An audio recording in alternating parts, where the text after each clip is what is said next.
Juan José Torres tenía un origen humilde, hizo carrera militar, en parte como una forma de ascenso social en Bolivia, en la Bolivia de esos años.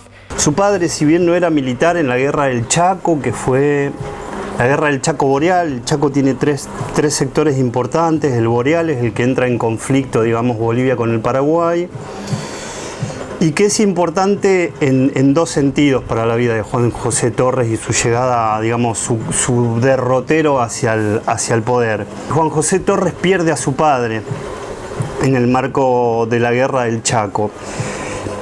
Y eso no solo lo marca a nivel personal, porque él era el mayor, también lo marca, diría yo, ideológicamente, porque esta guerra del Chaco lo termina marcando en lo que después va a ser su gobierno, porque termina siendo la cabeza de su grupo familiar, Juan José Torres, e ingresa en la Escuela de Oficiales del Ejército.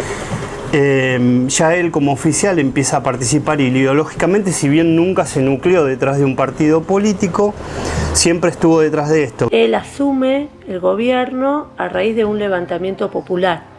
Él conforma una alianza, por un lado, con militares, con ideas muy progresistas en ese momento, con obreros mineros y con universitarios y campesinos. Obreros, mineros y campesinos que eran, dentro de los sectores subalternos de Bolivia, los más golpeados a lo largo de la historia, ¿no?, de ese país. Y en este marco, Juan José Torres accede, digamos, a la presidencia en un marco de revolución. Uno de los militares que disputa este poder se junta con Juan José Torres en una delegación militar del Alto y le pide que la única manera de que esto se ordene es que él asuma el poder, y así es como Juan José Torres baja a La Paz y dentro del palacio, sobre los balcones de cara al pueblo, jura como presidente de la nación. El gobierno de Torres se caracterizó por la implementación de medidas de tipo populistas o progresistas, podemos decir. Entre ellas, invirtió mucho dinero del Estado para fortalecer la educación universitaria, sobre todo, para que puedan acceder los sectores subalternos. Por otro lado, nacionalizó minas, ¿sí?, y intentó, continuar con parte de la reforma agraria que se había comenzado a implementar en 1953 bajo el gobierno del MNR. Esas como algunas de las medidas más revolucionarias, si se quiere, de este gobierno. Él viene a la Argentina, echado del ejército, y acá conoce a Juan Domingo Perón, y ve las acciones de gobierno, y cuando vuelve a Bolivia vuelve muy signado por el gobierno peronista, ¿no? El mercado internismo, el control de los recursos del Estado, la estatización de los servicios para bien del pueblo. Estas cuestiones las lleva a Bolivia y las practica dentro de su gobierno. Pero me parece que lo que podremos resaltar en el marco de lo que ustedes están trabajando en la entrevista es algo que marca fundamentalmente un designio, que es la Asamblea Popular.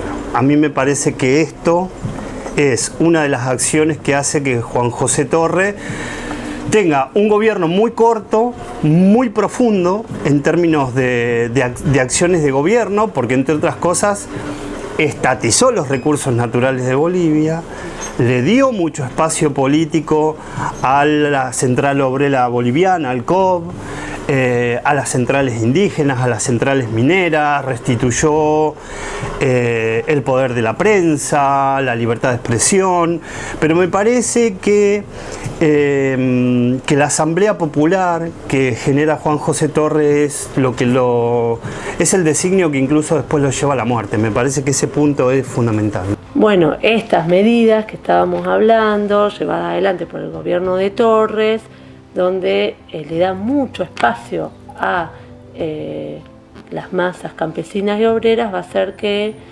las élites, los grupos más conservadores de Bolivia, conformen una alianza para derrotarlo, que se hace a través de un golpe militar liderado por Hugo Banzer y con el apoyo sobre todo de los grupos conservadores y de las colonias alemanas que había en ese momento en Bolivia. Se produjeron varias matanzas sobre campesinos, secuestros, torturas, y sobre las grandes minas de Bolivia, donde las matanzas consistían en irrumpir directamente sobre los campamentos mineros y reprimir a través, ya sea a través de las fuerzas militares en el lugar, en el momento, el enfrentamiento cuerpo a cuerpo, podríamos decir, o mediante vuelos en helicópteros. Y se dieron por tierra todas las medidas que había intentado llevar adelante Torres en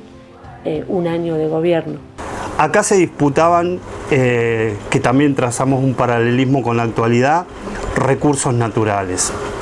Eran importantísimos porque debajo del Chaco Boreal estaba la sospecha de la existencia de petróleo, en un gran espacio. Entonces aquí una gran disputa. ¿Podríamos decir que la disputa era entre bolivianos y paraguayos? No, detrás de los bolivianos estaba Estados Unidos y detrás de los paraguayos estaba la Shell. Digamos, la Standard Oil para Bolivia y la Shell para Paraguay. Entonces había como muchos intereses detrás de esto. Pensemos también que estamos hablando de los años 70, después del Mayo francés, digamos, hay en el mundo una eclosión de los jóvenes y una búsqueda de la libertad, de la justicia y demás. El Plan Cóndor es el título de los golpes de Estado en Latinoamérica, que si bien se inicia, ahora viene la fecha, el 25 de noviembre de 1975, es cuando se funda, si se quiere, el Plan Cóndor, viene de una enseñanza anterior de la doctrina de seguridad nacional llevada adelante por los norteamericanos, y todo está regenteado por allá. Es un plan digitado por Kissinger, que era el secretario de Estado de Estados Unidos, y fue una alianza entre los Estados Unidos con distintos países de América del Sur, entre ellos Argentina, Chile, Bolivia, Paraguay, Brasil, Uruguay, y para llevar adelante operaciones de inteligencia para detectar, secuestrar, torturar personas y poder, digamos, allanar el camino para las dictaduras militares que tenían como objetivo, o entre muchos objetivos, implementar el neoliberalismo en América Latina. El clima era de mucho miedo, de mucho miedo. Si bien en Giles hubo solo, digamos, el 24 de marzo, cuando se da el golpe militar y lo buscan a Cámpora, en esas primeras horas, aquí en Giles se llevan presos a los familiares de Cámpora, a los amigos de Cámpora. Se supo que recuerdo, porque eso es junio del 76, un poquito tiempo que había comenzado la dictadura, que había aparecido una persona muerta, que se decía que era un expresidente de Bolivia, y no mucho más, porque tampoco es que tenías la información y se publicaba. Supimos eso, y después, con el paso del tiempo, que era Juan José Torres, el expresidente boliviano, el peso que había tenido, digamos, esta figura dentro de la política boliviana. Pero me parece que lo que ocurrió durante la dictadura militar en sí, acá hay poco conocimiento de lo que pasaba en Giles, ¿no? Qué pasaba, si hubo desaparecidos o no en nuestra ciudad. Sabía que acá había sido secuestrado, asesinado Torres. Todavía no encuentro, por qué o por qué no se conocía. Yo no me enteré hace mucho. Falta para San Andrés de Giles todavía seguir investigando, debatiendo. Me parece que la historia oral es fundamental, el trabajo que ustedes están haciendo, de empezar a preguntarse, ¿no? ¿Qué pasaba en Giles o qué pasó durante los años de la última dictadura militar, que se sabe muy poco y que hace pocos años que yo noto que la población empieza a preguntarse, o desde que está el profesorado de historia en el instituto, me parece que eso fue un buen puntapié para empezar a preguntarse por estos temas, ¿no? O por la parte más oscura de nuestra historia, en realidad.